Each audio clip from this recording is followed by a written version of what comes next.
Okay, my question here is, how? How are they going to do what? With what money? The Noah Hanifin sweepstakes have come to an end because the Vegas Golden Knights just said it right here.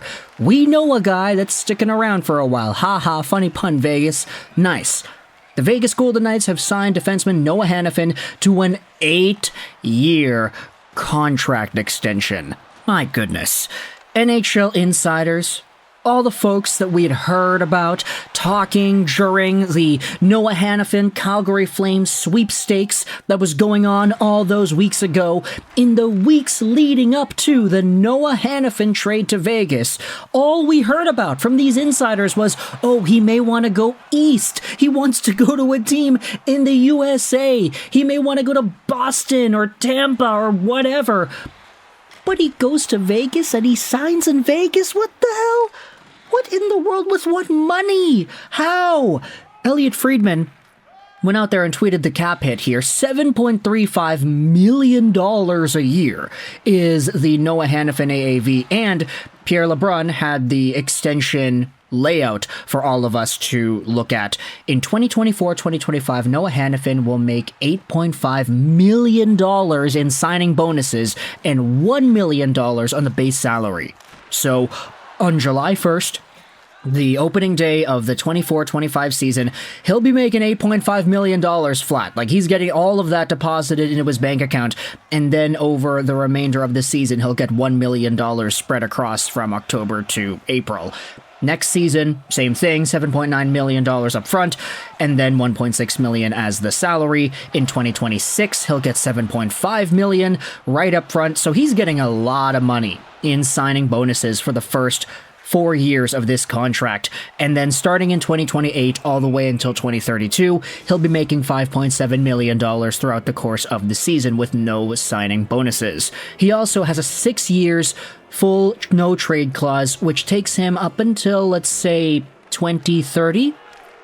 And I saw some people already kind of memeing around and saying, oh, he's got a 6-year no-trade clause, which means that once this 6-year period is over, he's traded. He'll be done with Vegas in 2030 because once that contract becomes movable, then the Vegas Golden Knights will trade him away because that's the Vegas way, right?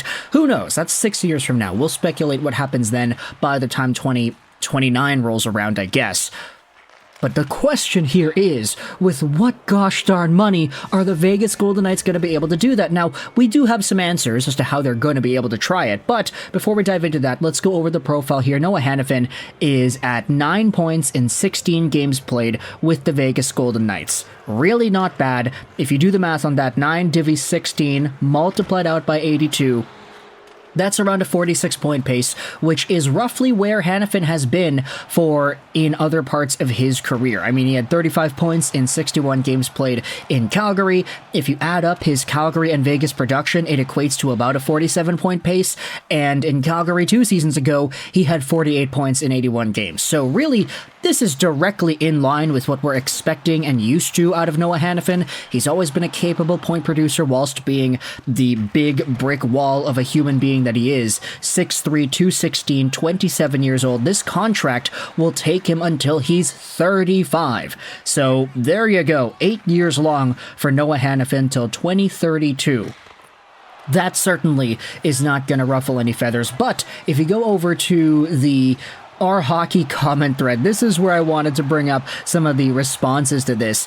Vegas Golden Knights announced that they have signed Noah Hanifin to an 8-year contract extension. Where the F are they getting this money?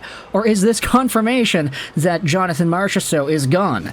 Martinez is a UFA. Yeah, but they also brought in Tomas Hertl. That likely means that both are gone. I think Marchessault is gone unless he takes a major discount, but Vegas does have a ton of UFA players. It's the Golden Knights. I'm not putting anything in stone with them.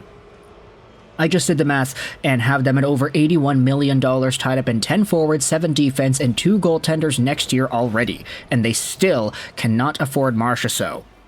Marchessault has to be gone. Probably Chandler Stevenson too. Stevenson is for sure gone. What he'll be able to get in the open market is far greater from his current contract than even Marchessault will probably get.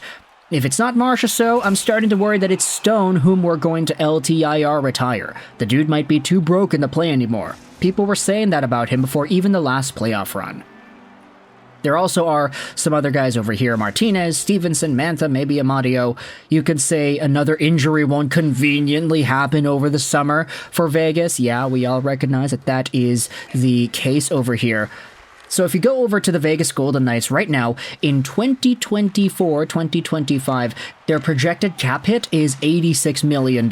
So they'll have a projected $1.4 million in salary cap space to re-sign Jonathan Marchessault, Anthony Mantha, Chandler Stevenson, Pavel Dorofeyev, okay, he'll probably get a bridge deal, Michael Amadio, and Alec Martinez.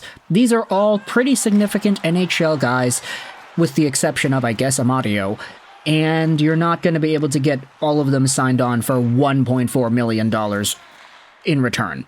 But I will say, there are some guys here that will be out for a while. Robin Lehner is making $5 million a year. He expires, or his contract is expiring in 2026. He'll be LTIR'd. Mark Stone might be doing the same thing. So if you add these two together, that's about $14.5 million of LTIR room that the Vegas Golden Knights will have available to them. What can you do with $14.5 million a year? Can you re-sign a Chandler Stevenson to, let's say, a $5 or $6 million deal? Can you re-sign Jonathan Marchessault to a $6 or $7 million deal? What happens with the rest of this decor? Do you bring back Alec Martinez at maybe something in the $3.4 million range? There's a lot of options here, but when it comes to the Vegas Golden Knights, I mean, the big acquisition of Noah Hanifin and locking him down, that seemed to have been something that they really valued. They're not bringing this guy in just so he can be a rental. They wanted to extend him, and they did, which really puts to shame all the conversations we had heard about earlier in the year saying that, yeah, Hanifin would want to go to an Eastern team. He wants to stick around in the East. Nope, sorry, he's going to Vegas. And this seems to be the plan here, to potentially LTIR Mark Stone and keep Robin Lehner here as well. That's only, of course, assuming that Stone does not come back. If he's never able to play again, then okay. I mean, this contract will be here as a saving grace for the Vegas Golden Knights for years and years to come. But if Stone does return, let's say his spleen fixes itself up and he's able to play next year, then what? Mark Stone is going to be on this roster making $9.5 million a year. They have all these guys. Tomas Hertl making 6.7, Eichel making 10, Carlsson making 5.9, Barbashev making 5, Nick Waugh making 3. Nick Waugh is making $3 million? Are you serious?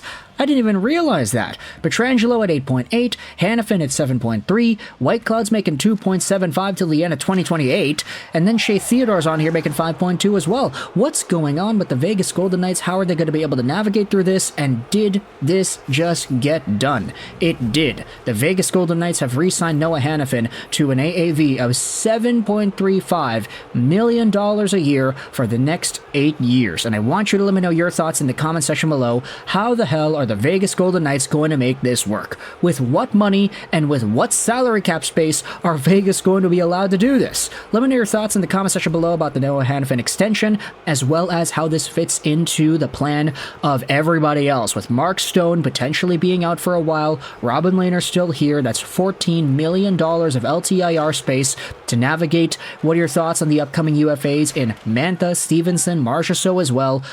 How do you think Vegas is going to use this, and how do you think they're going to navigate this? Let me know your thoughts in the comment section below. I hope you enjoyed this video. And bye.